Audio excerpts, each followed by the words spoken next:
వైసీపీలో పెనమలూరు సీటు రగడ చల్లారలేదు. స్థానికుడికి మాత్రమే సీటు ఇవ్వాలని రాత్రికి రాత్రే ఫ్లెక్సీలు వెలిశాయి.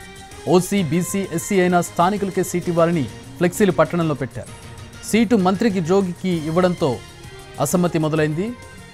సీటు ఖమ్మం కార్పొరేషన్ చైర్మన్ బుడ్డికి ఇవ్వాలని అనుచరుల ఆందోళనకు దిగారు. పడమటి సురేష్ బాబుకి సజ్జల ఫోన్ చేశారు. పార్టీ న్యాయం చేస్తుందని పడమటి సురేష్ బాబుకి నచ్చజెప్పారు. అయితే పార్టీ మారాలని పడమటి నిర్ణయం తీసుకున్నట్టు తెలుస్తోంది.